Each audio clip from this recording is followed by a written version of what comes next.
Hello students, मैं गुंजन, आप लोगों की इंग्लिश टीचर। हम लोगों ने लास्ट जो चैप्टर चल रहा है हमारा बिज़नेस कॉरेस्पॉन्डेंस का चल रहा है, हम लोगों ने गोल ऑफ बिज़नेस कॉरेस्पॉन्डेंस पढ़ा था कि बिज़नेस कॉरेस्पॉन्डेंस के क्या गोल हैं, क्यों करते हैं हम बिज़नेस कॉरेस्पॉन्डेंस का यूज़। आज का जो टॉपिक रहेगा हमारा planning the business letter.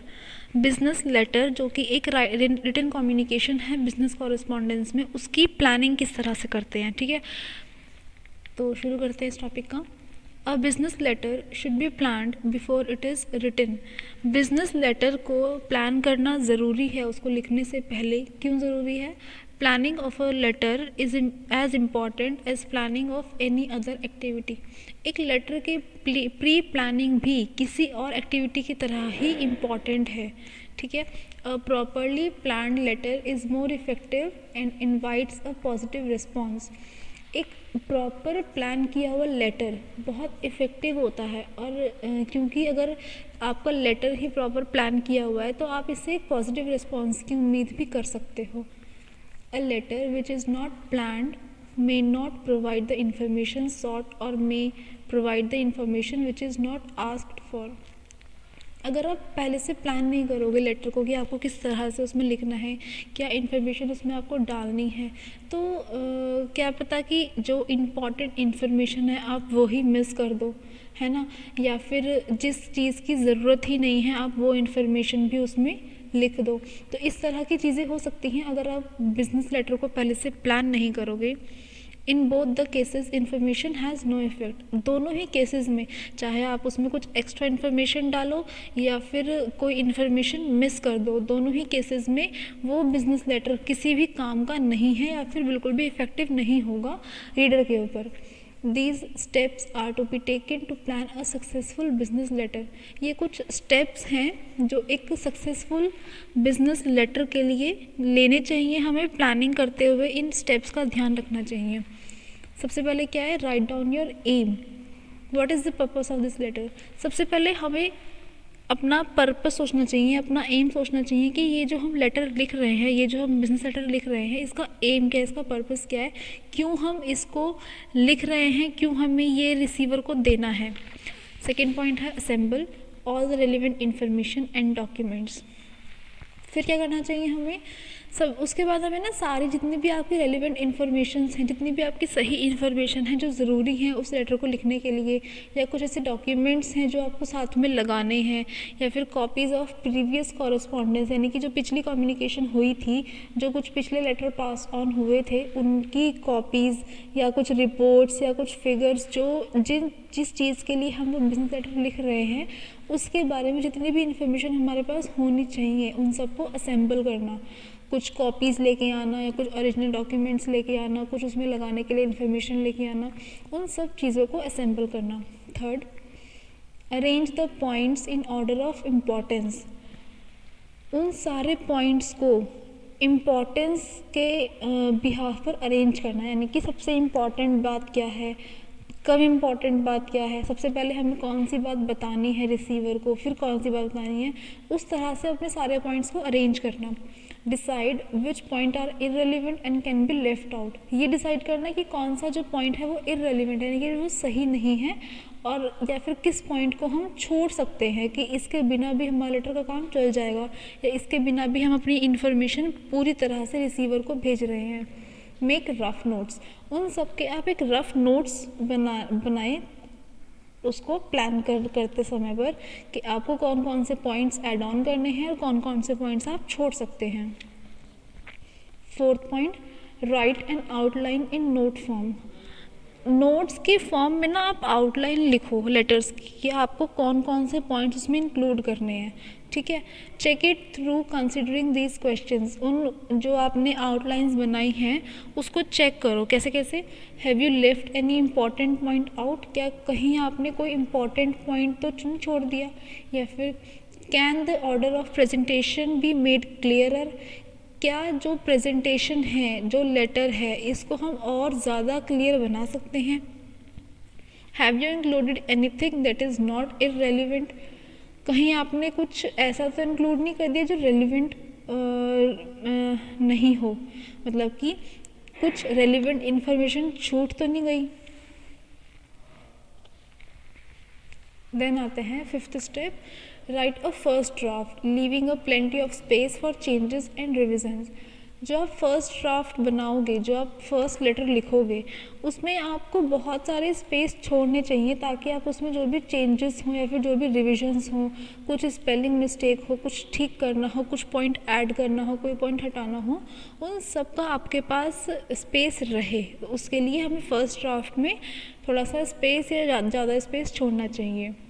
Then revise your first draft by considering these questions.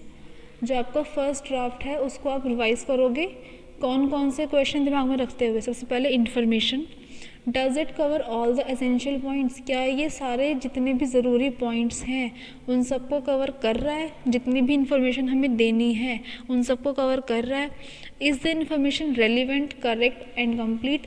जो इन्फॉर्मेशन हम लोगों ने इंक्लूड करी है, जो डाली है इन्फॉर्मेशन उसमें हमने, वो बिल्कुल रेलिवेंट है, क्या वो बिल्कुल सही है और क्या वो बिल्कुल कंप्लीट है, ये हमें क्वेश्चन में रखना चाहिए। फिर आता है English, is the grammar, spelling and punctuation correct.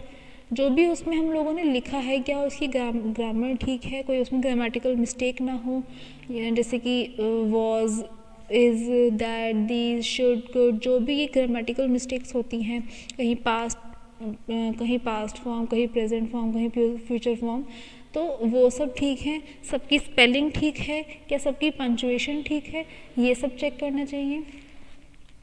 Then style, does it look attractive. क्या जो स्टाइल हम लोगों ने चूज़ किया है लेटर को लिखने का, जो वर्ड्स हम लोगों ने चूज़ किए हैं लेटर में लिखने में, तो वो अट्रैक्टिव लग रहे हैं, वो प्रोफेशनल लग रहे हैं या नहीं लग रहे। Does it sound natural and sincere. क्या ये नेचुरल लग रहा है और सिंसियर, यानी कि जो राइटर है जो लेटर लिख रहा है वो सिंसियर लग रहा है पढ़ने में, ऐसा तो नहीं कि मजाक चल रही हो। तो इस तरह की चीज़ों को अवॉइड करना चाहिए। Is it clear, concise. क्या ये बिल्कुल क्लियर है, क्या बिल्कुल कंसाइज है।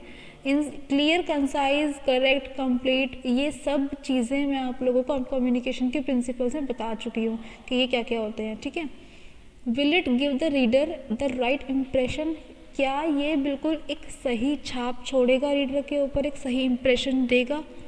Is it the kind of letter you would like to receive yourself. क्या इस तरह का एक लेटर आप खुद रिसीव करना पसंद करोगे।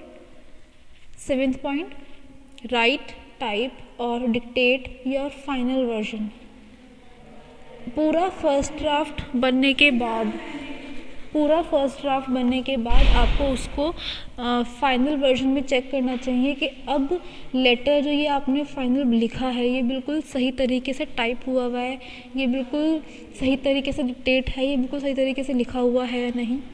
Then 8th point, proofread your letter before sending it. इसके बाद उस लेटर को आप लोग प्रूफ रीड करो, मतलब एक बार दोबारा से उसको रीड करो भेजने से पहले। 2, proofreading is not an essential part of writing a letter. क्योंकि प्रूफ रीडिंग एक ज़रूरी पार्ट नहीं है, एक मतलब स्टेप का पार्ट नहीं है लेटर लिखने के लिए, लेकिन it is a very important precautionary aspect of business correspondence. लेकिन फिर भी ये एक सावधानी के लिए बहुत ज़रूरी है कि सारा कुछ लिखने के बाद आप उसको एक फिर से चेक करो। A good letter can be ruined by careless attitude towards grammatical and typing errors.